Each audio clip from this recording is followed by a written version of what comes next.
Adopt a comfortable posture.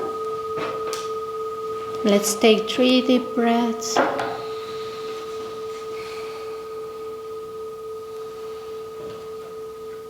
Checking our posture and releasing any tension with each out breath. Allow your body, your breath, and your mind to settle in their natural state.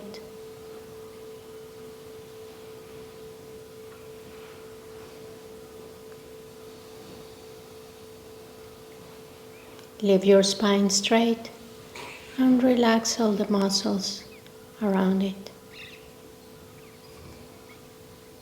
Make sure your legs are stable and relaxed, grounded, that your torso is in balance and your head. Relax your shoulders and your eyelids.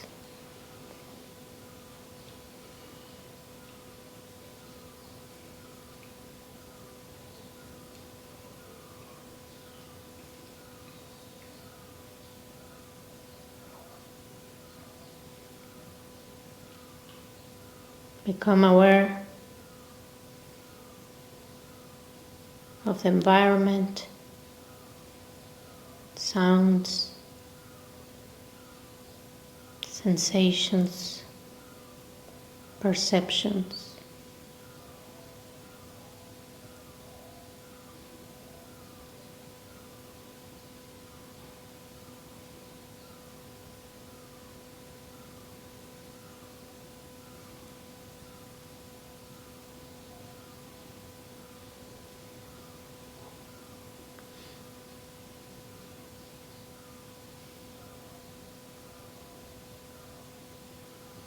Become aware of your emotional state.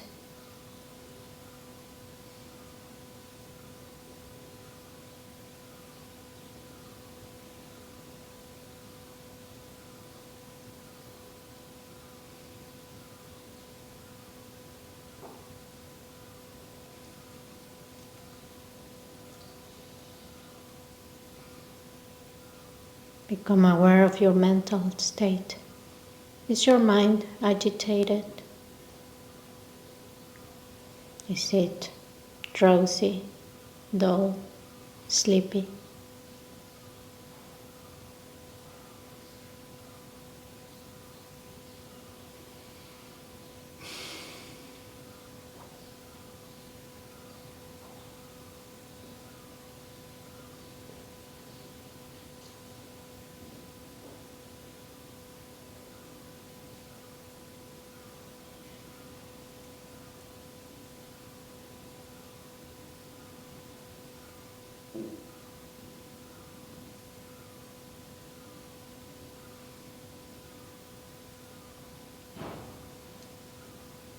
Allow your breath to be natural, uncontrolled, without modifying it in any way.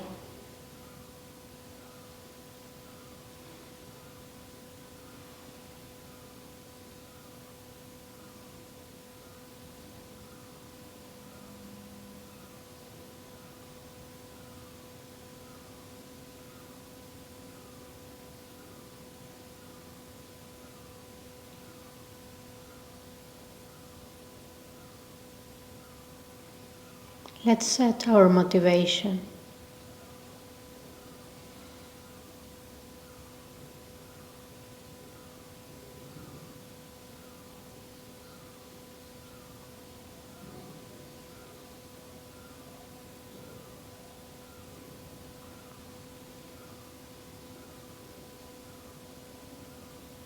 May our practice not only bring well-being to ourselves, but to other beings as well.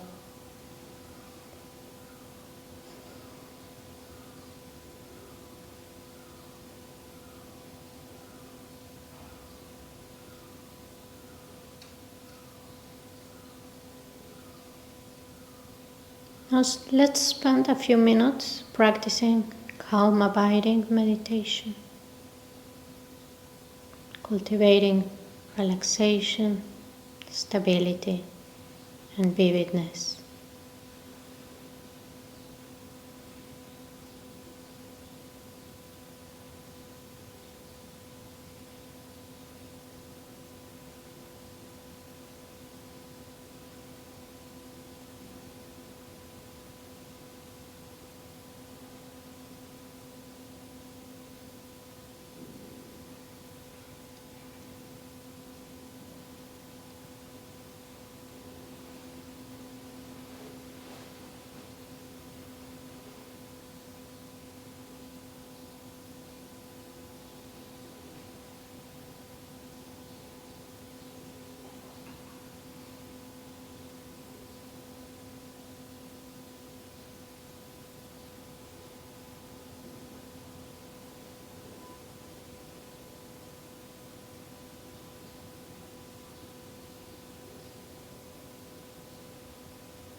Now let's bring memories of our childhood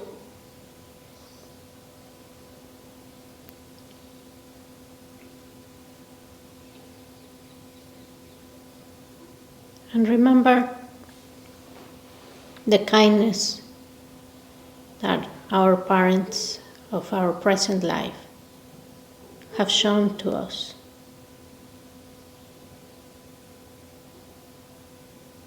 If it is easier for you to think of the kindness of another relative, friend, or caregiver, do that.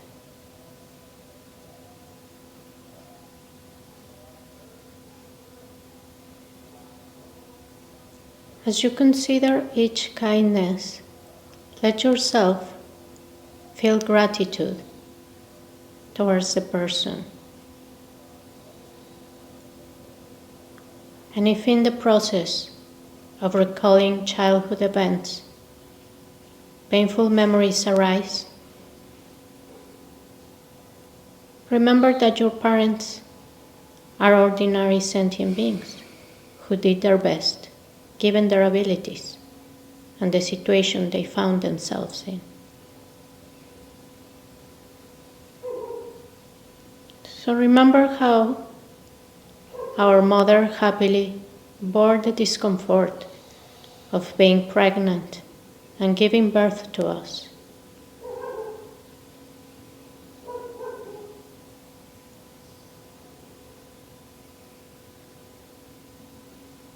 And give rise to gratitude in your heart.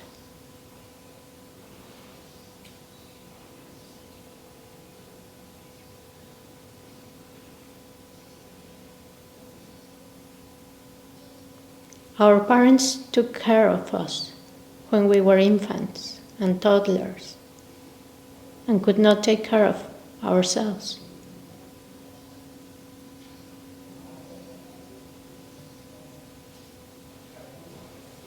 They protected us from danger and got up in the middle of the night to feed us, even when they were tired.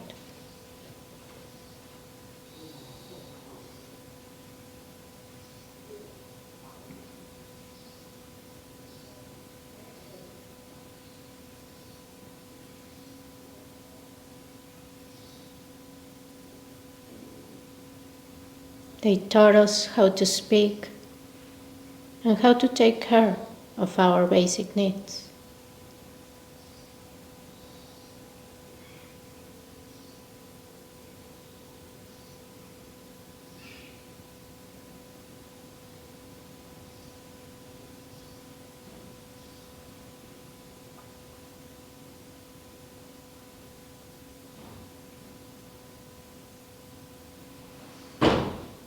We learned so many small yet essential skills from them, such as how to tie our shoes, how to cook, how to clean up after ourselves, how to brush our teeth.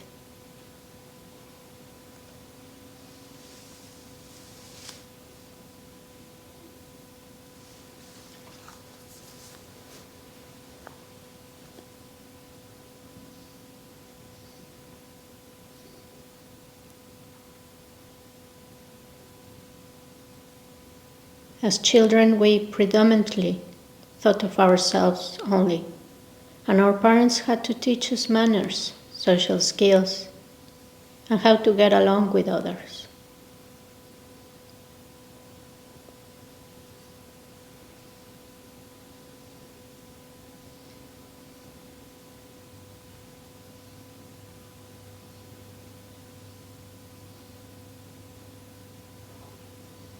They gave us an education.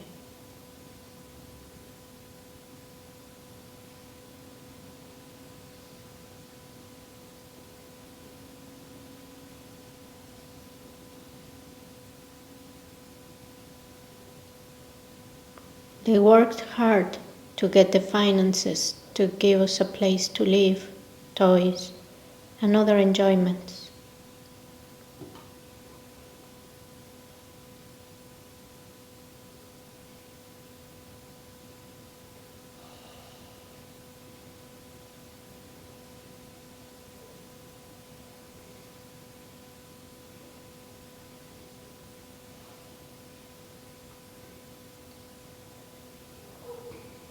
from your heart, in your mind, thank them for all that they have given you.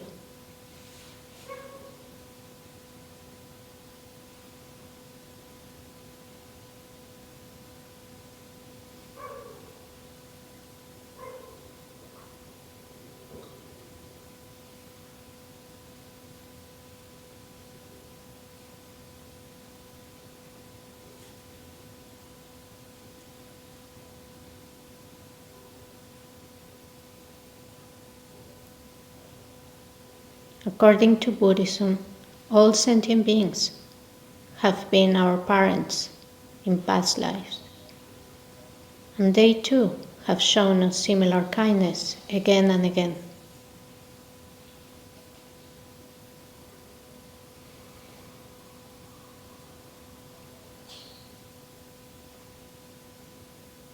We have been the recipient of so much kindness from them throughout beginningless lifetimes.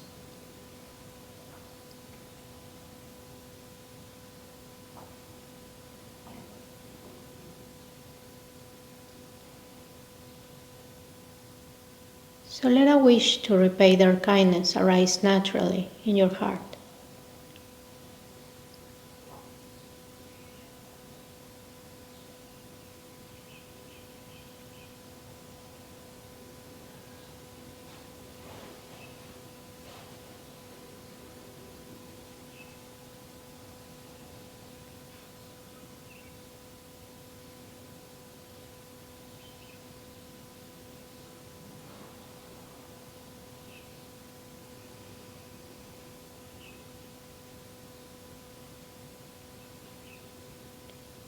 Now, to develop an awareness of our interconnectedness with all others and the sense of being the recipient of much kindness from them, let's contemplate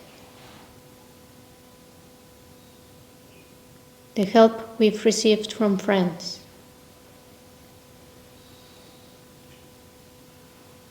Bring memories to your mind. This includes the support, encouragement, gifts, practical help that we've received from them.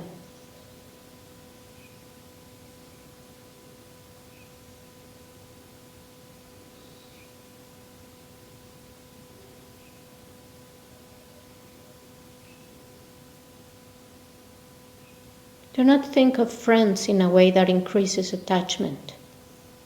Instead, recognize their help as acts of human kindness and feel grateful.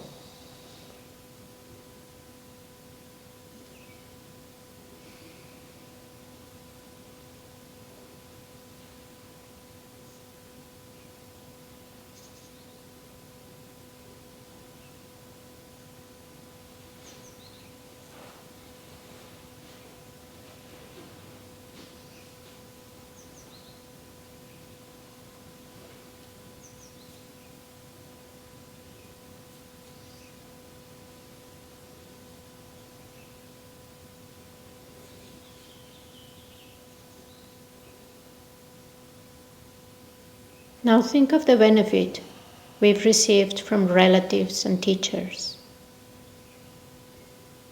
Reflect on the care they gave us when we were young, protecting us from danger and giving us an education.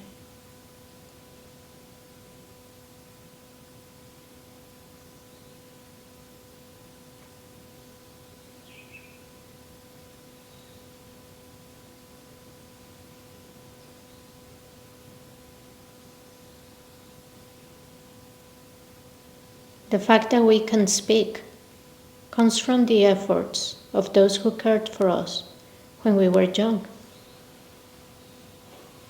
All the teachers we had.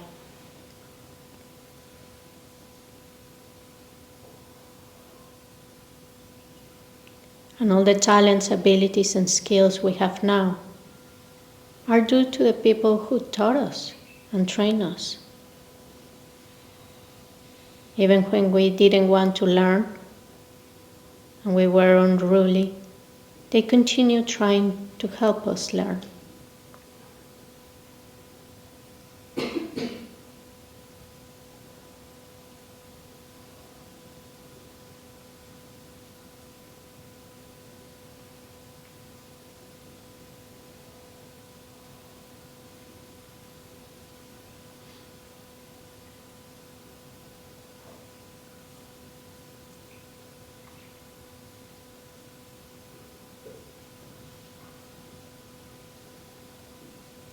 So from your heart, feel gratitude.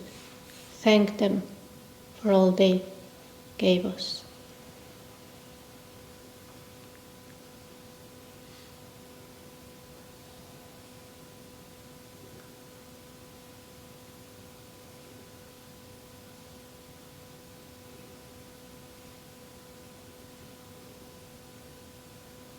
Now think of the help we've received from strangers. The buildings we use, the clothes we wear, the food we eat, and the roads we drive on were all made by people we don't know. Without their effort, their contribution they've made to society, but by whatever work they do, without that we wouldn't be able to survive.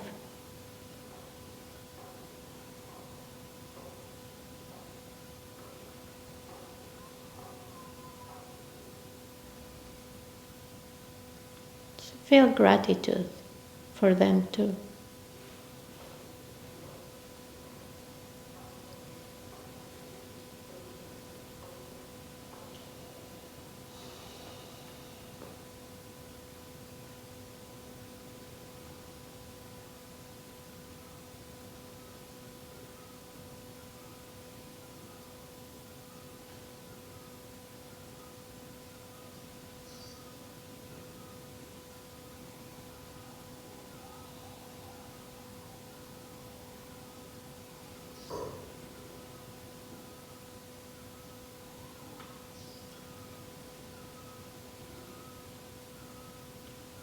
And finally, think of the benefit we've received from people we don't get along with, and from people who have harmed us.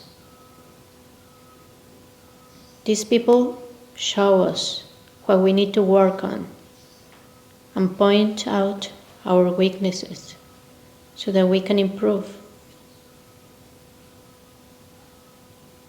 They give us the chance to develop patience, tolerance, and compassion, qualities that are essential for progressing along the path.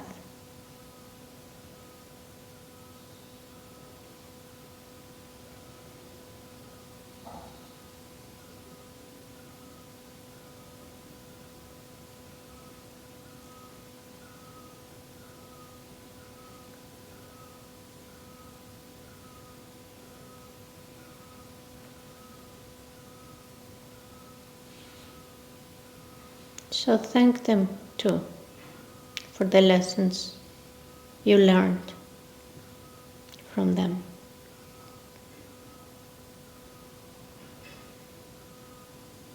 And as a conclusion, recognize that you've received incalculable benefit and help from others throughout your lifetime.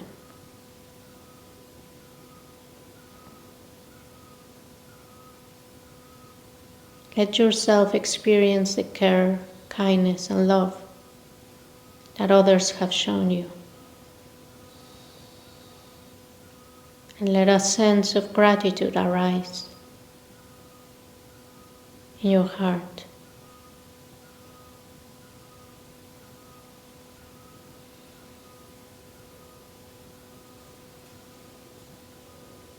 Generate the wish to be kind to them in return.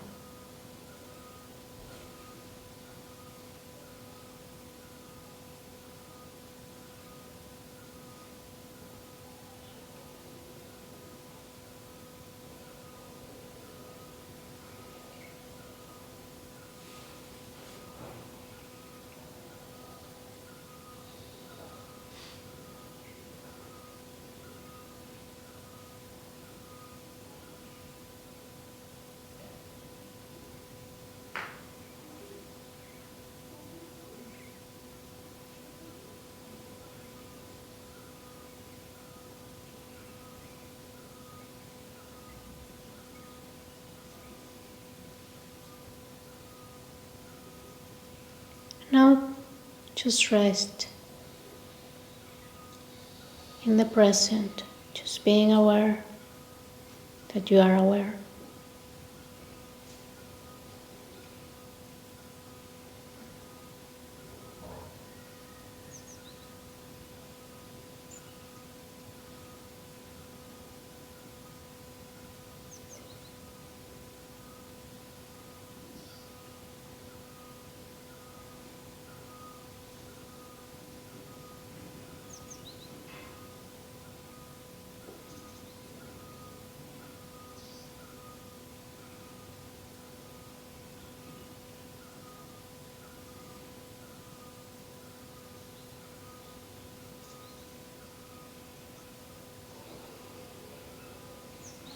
Let's finish dedicating the merit of this practice for all those beings who have taken care of us, giving us time, gifts, their energy, their teaching, their friendship, their help in countless ways. May they all find happiness and be free from suffering. And through this merit, may we cultivate the causes for liberation, enlightenment, and be of service to countless sentient beings.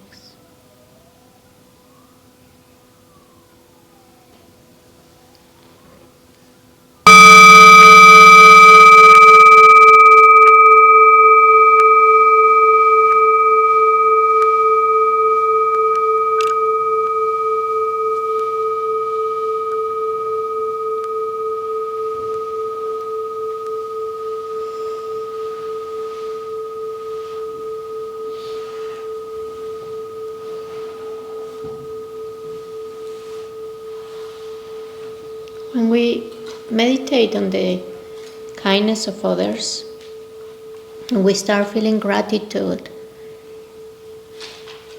it's a way to start opening our hearts to cultivate awareness of all the things we've received, all the things we have, to become aware that we wouldn't even be alive if it wasn't for the kindness of others. We tend to focus on all the things that went wrong, or all their mistakes, or all the things we don't have or we never had. But if we focus on the things we do experience as positive, we do had things that helped us, that we learned, that brought us here and kept us alive, then there's so much to be grateful for. And it's a way to cultivate empathetic joy too, the third of the four immeasurables. Because when we start focusing on the good that is in the world, on the qualities of others, on their positive actions, then we open our hearts and we become more aware of that interdependence we have with each and every sentient being, and how every little happiness or well-being we've had has arisen independent of others. Our happiness is interdependent with the happiness of others. And their happiness is interdependent with our actions too. So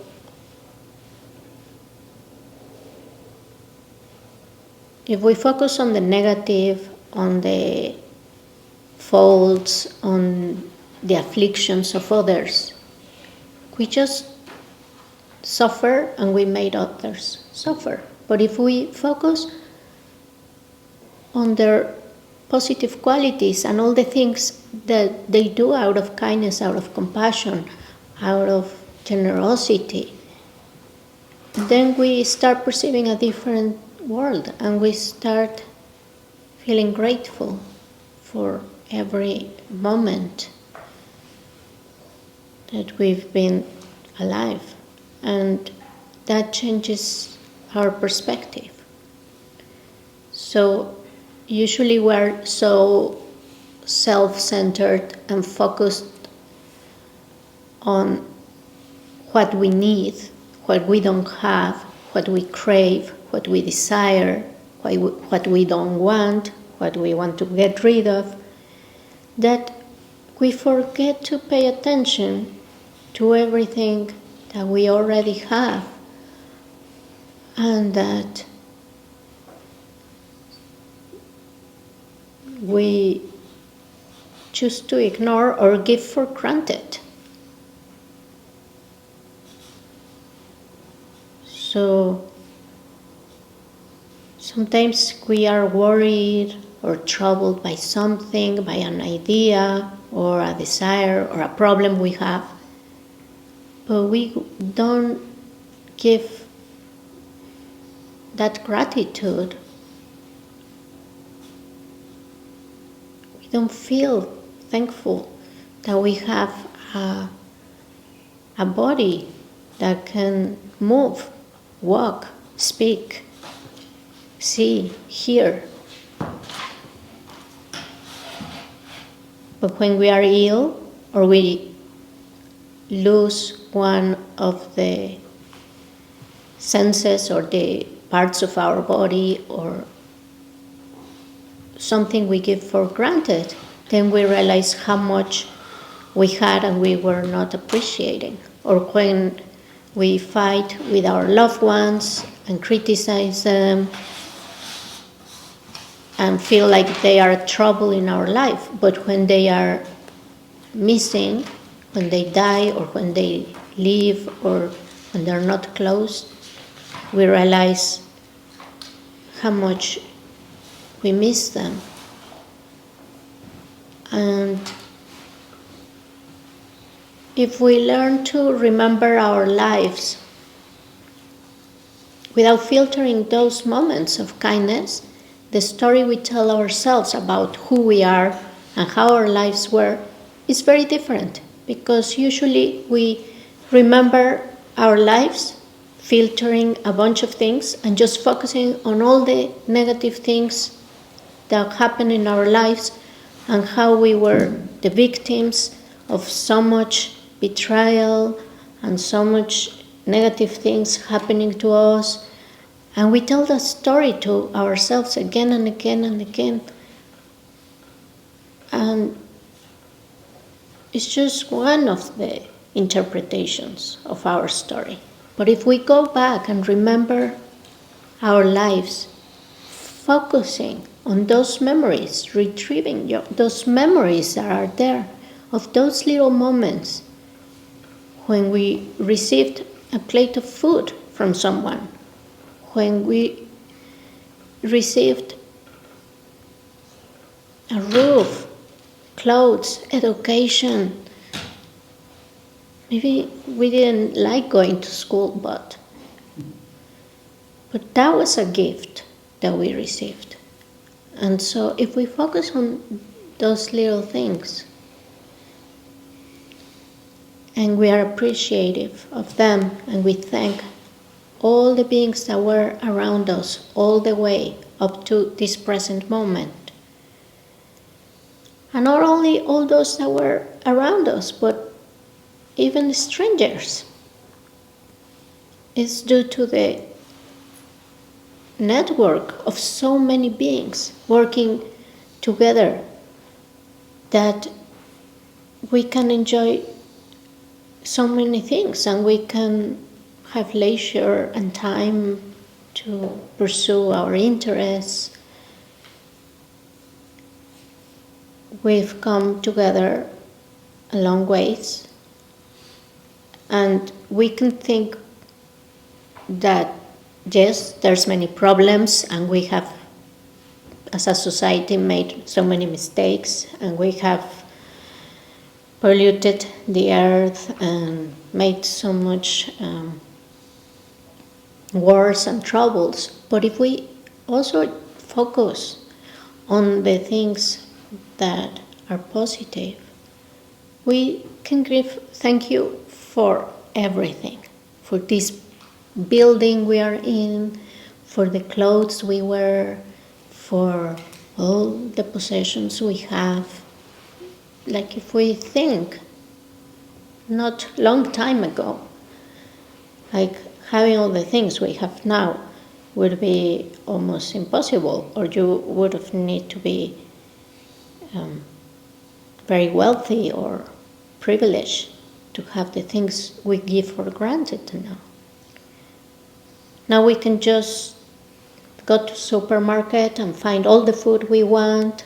We can travel to different parts of the world. We can wear any clothes we want. We have access to so much things thanks to the work of others. So even if they earn money through their work, still we are receiving a benefit for their actions, for their skills, for the way they work, and the things they produce or the services they offer. So we can be thankful for all those things and feel gratitude and feel thankful for the good things they're doing for others or for the world too. And focus on those little things. So if every day we feel thankful for a few things that we acknowledge, our life starts changing. There was a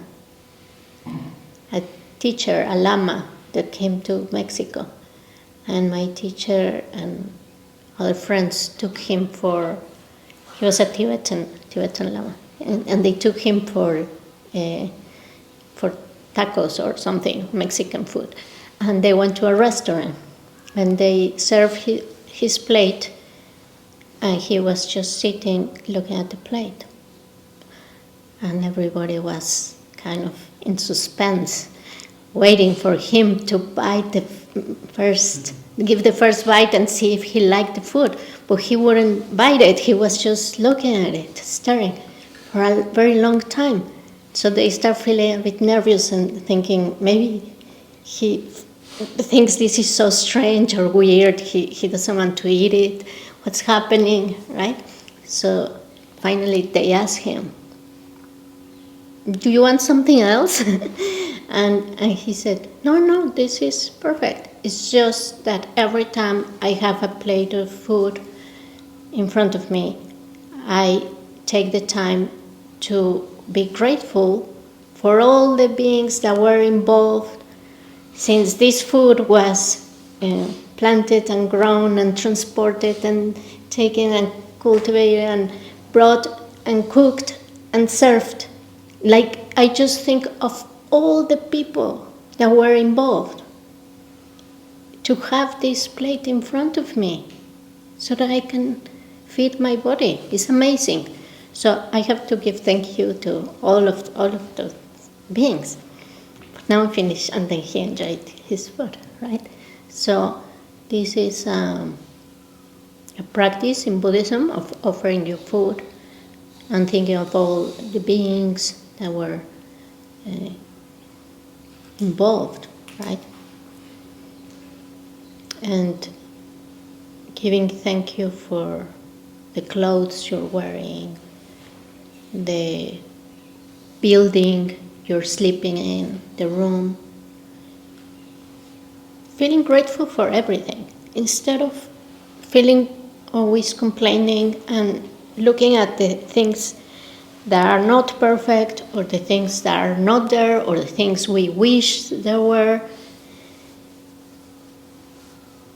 It's a way to find contentment and be happy no matter the circumstances. And the more we are attached to a place or our comfort, our bed, our bedroom, our clothes, our things, the more we suffer when we have to change the conditions, when the environment changes. It's very painful because we haven't learned to be grateful for everything. But if we think that we could lose everything at any moment, we could die and leave not only our house and our possessions, but our bodies. Are we prepared? Probably not. Probably not, right? So, feeling grateful for everything, no matter the circumstance, is a way to feel good wherever you are, regardless of the circumstances. We always have too much to be grateful for. So, yeah. Any questions? Yes? Just a thought I had. The moment you are born, it's not a choice to feed yourself or find clothes and all that. I mean, the moment you are born, you are forced because you have this instinct to stay alive. So, in a sense, like it's not something you choose, you're just forced to seek those things. So, I mean, if you don't find life enjoyable, it can be kind of a chore or core. I'm not sure. It can be difficult just to achieve all these things just because you have this instinct to stay alive.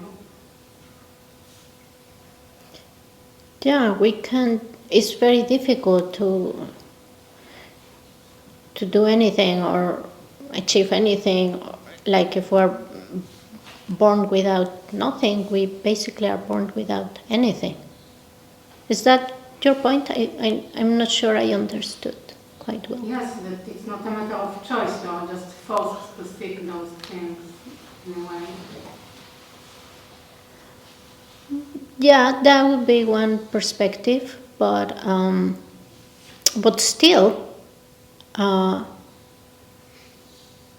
people around us had to pass through a lot of discomfort and hardships to help us survive, and that's just that. Even if they didn't do a great job, they fed us, they cared for us. I mean, there are babies that don't have that chance. They're put in the garbage and they died of cold and hunger.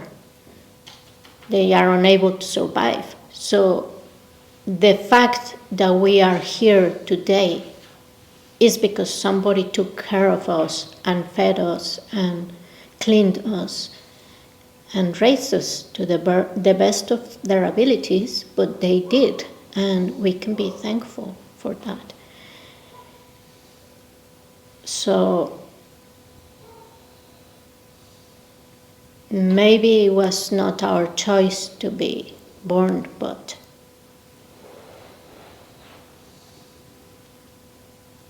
that's how is samsara.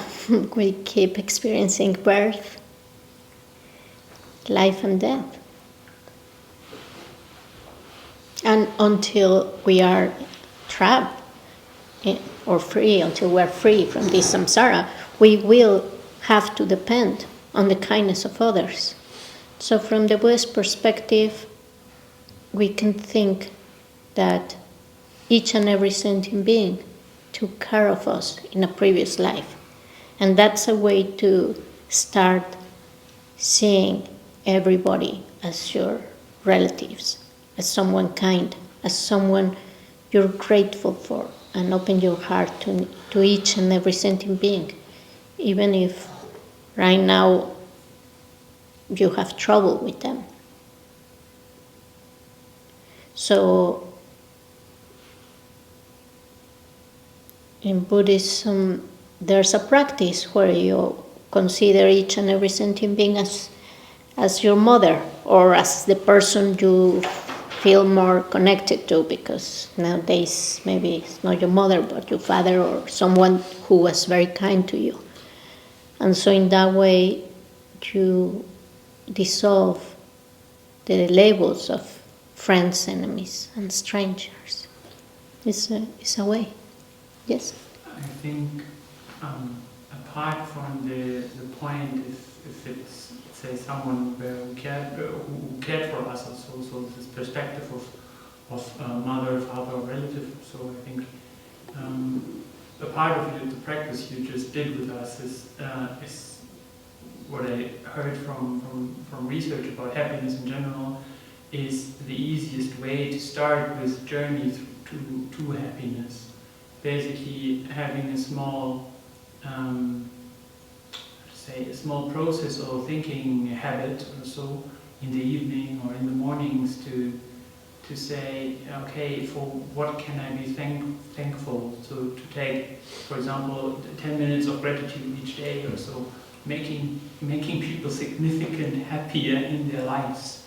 So I mean, it is really apart from all those points which may hurt, or if we have a choice of being born or fed or so, I think in the striving for happiness, this part of gratitude is really, really essential and is really helpful. And from my perspective, I can say it was for me and it is still. Thank you.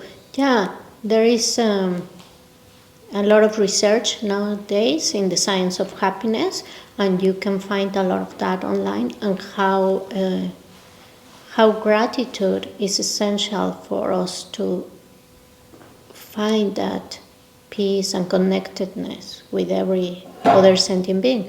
So if we dedicate, as Flo is saying, 10 minutes or a little bit of time every day, or every morning or every night, to think of what we are thankful for, that's going to make a big change in our lives. And it doesn't have to be big things. You can be thankful because you have a glass of water. You can be thankful for anything, right? But the more you pay attention, the more that becomes your reality. What we attend to becomes our reality, as William James said, the father of Western psychology. So, what are we attending to? What are we paying attention to day by day? And that's how we perceive reality, according to what we are filtering and what we are aware of. And empathetic joy is being happy for the kindness of others, for the patience, for the positive actions, for the work, for the skills that others are bringing to the world, instead of just seeing the negative.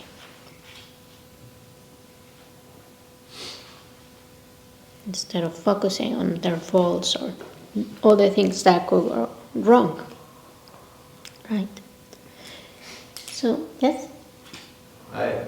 This is the whole retreat. I've been having like upheavals over and over of gratitude.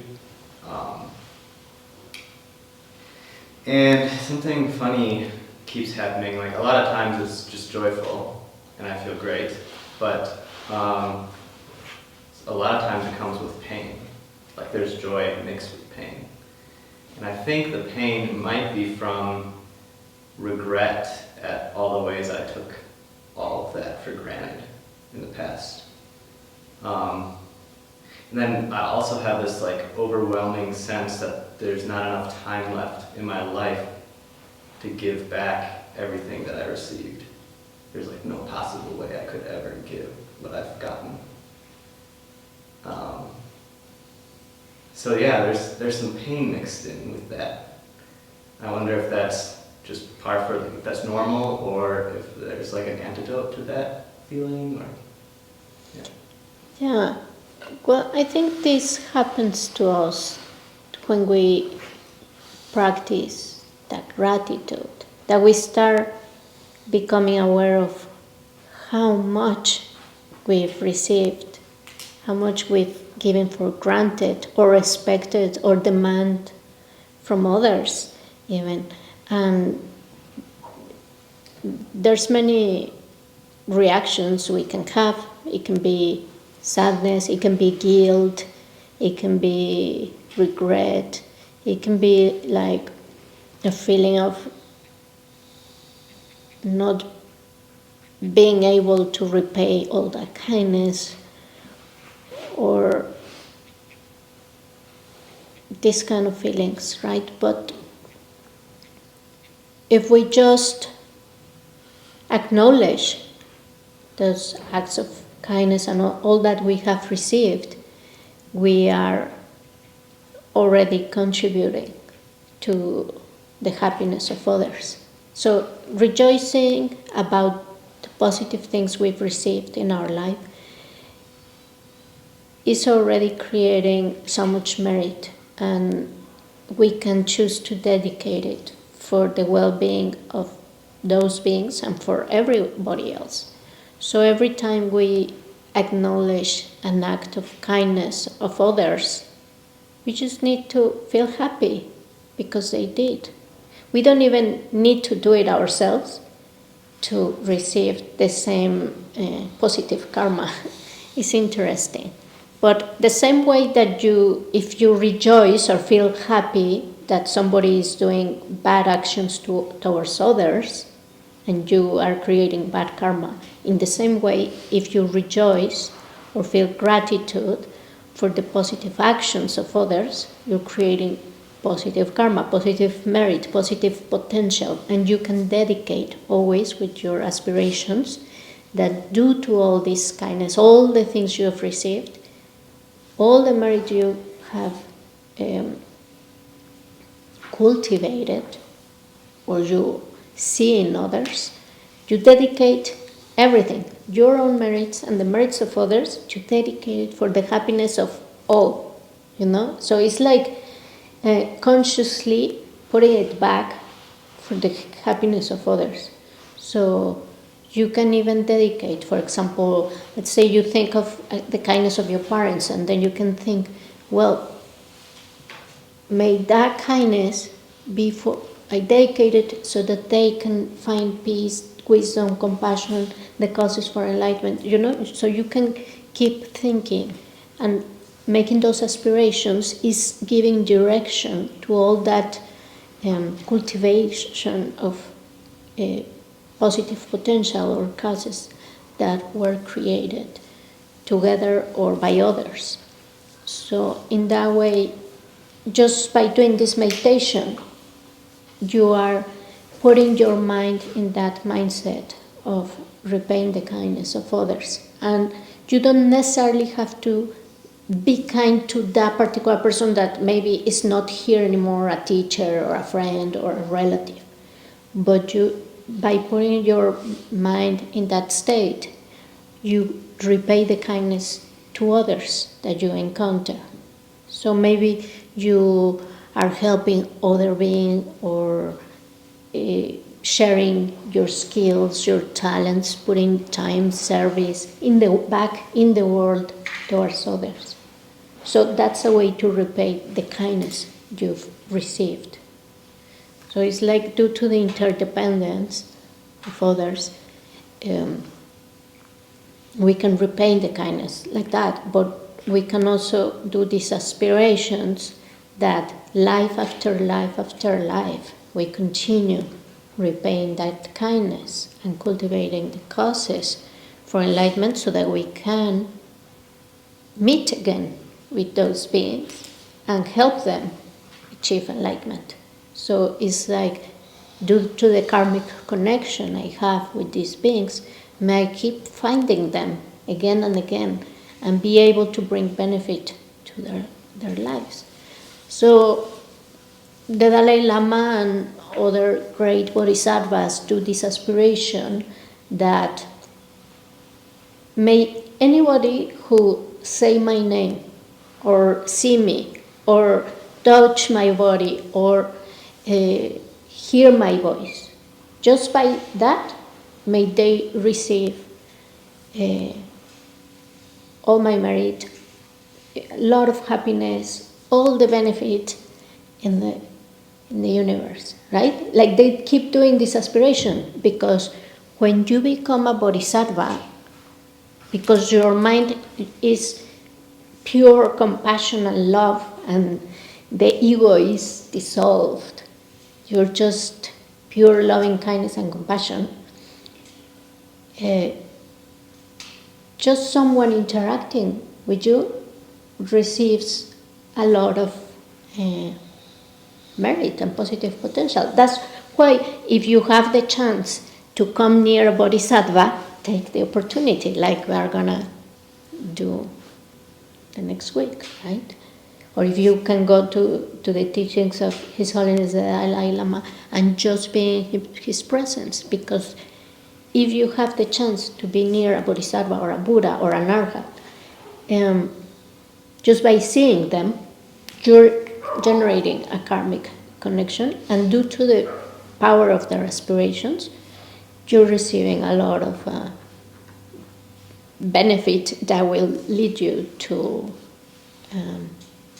achieve enlightenment. So,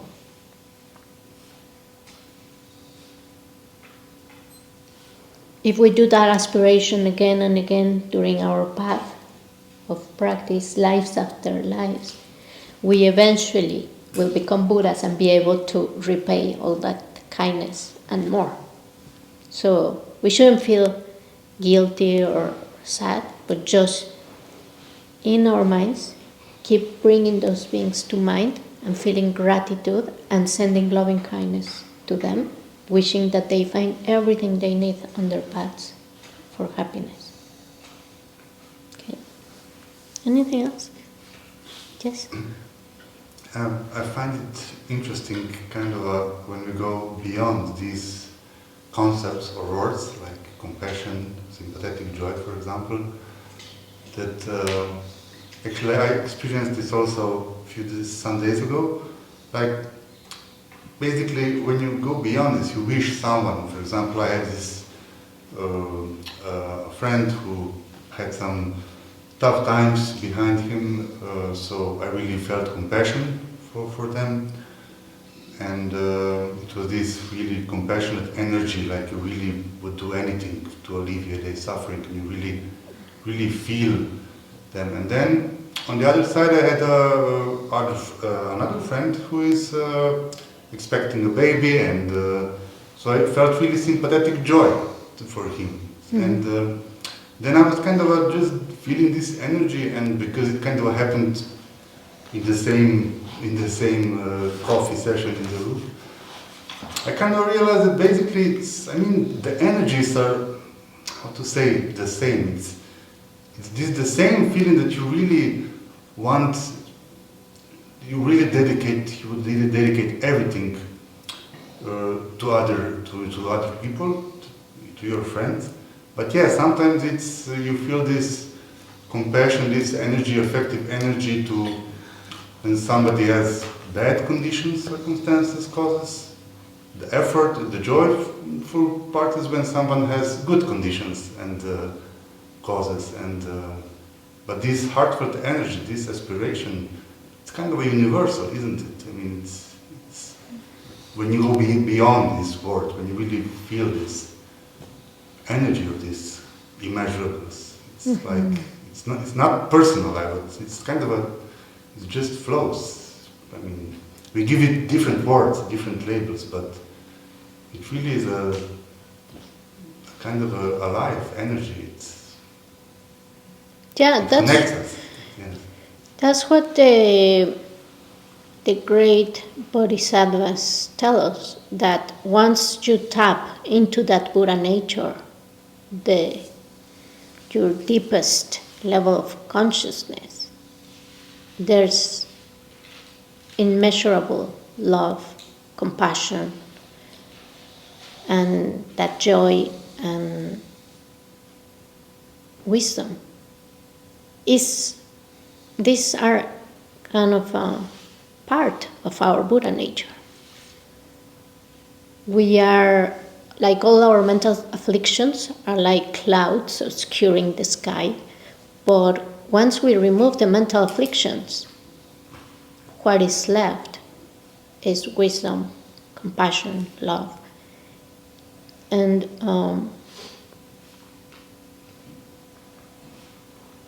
it's there.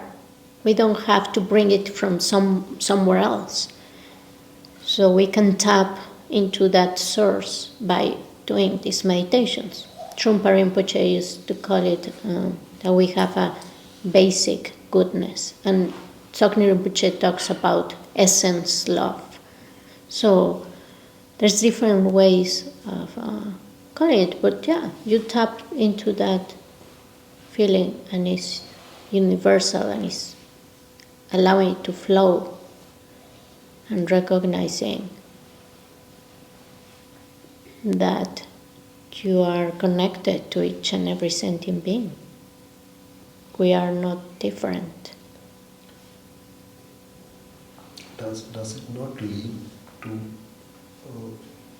being fatalistic, or if you're too pacifist, suppose like the Chinese aggression on Tibetans?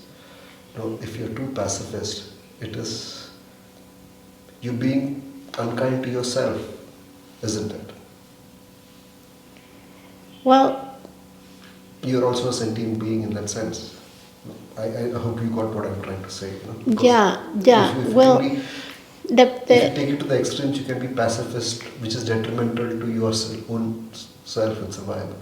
Well, pacifist is a good idea, but not to just put yourself down. Allowing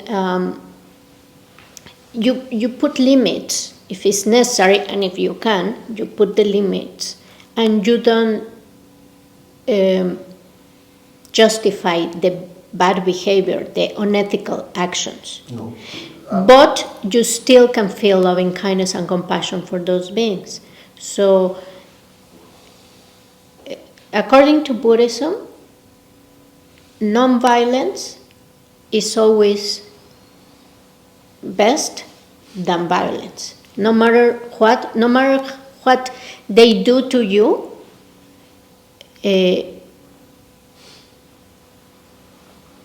if you keep practicing, you still wish them with loving kindness and compassion that they are well. And this is very difficult to get to that level of practitioner.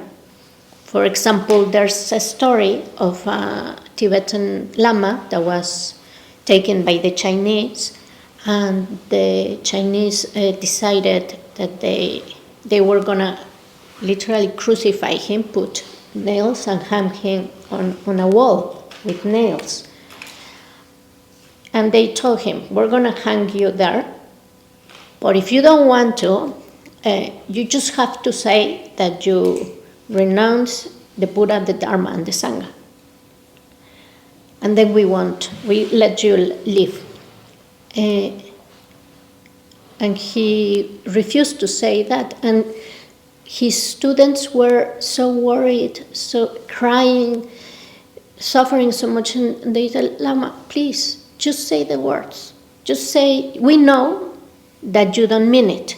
We know that you're always going to have refuge in the Buddha, Dharma, and Sangha. But just so that these guys don't torture you, just say the words, I renounce the Buddha, Dharma, and the Sangha.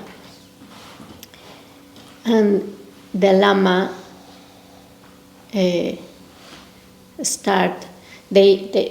refused, so they hung him, but he was smiling, and he told his students, how can I renounce the Buddha, Dharma, and Sangha if I am the Buddha, the Dharma, and the Sangha? And he died with a smile, but in the last moment, he was giving a teaching to his students. And for him, there's no pain, no suffering, because he was enlightened.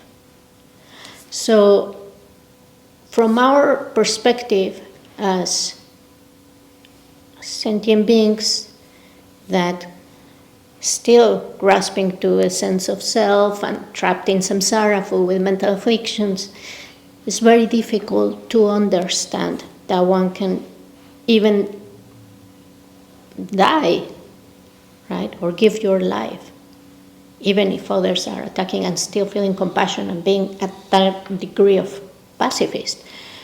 So it's understandable that we are not there yet and we can do it, but the best course of action is to not be violent, and if they insult you, if they criticize you, if they harm you, not return with more violence, because then we are just perpetuating the cause of suffering. That's what has been going on forever. So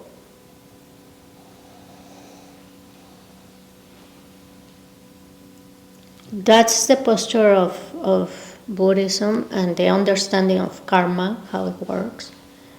But we don't have, you don't have to believe it, but the more you study and reflect on it, the more it makes sense why we should avoid killing, harming, lying, stealing, all the negative actions, because we just create more suffering for ourselves. And if we kill in this life, maybe we get away in this life, but sooner or later the seeds will ripen and we're going to be killed.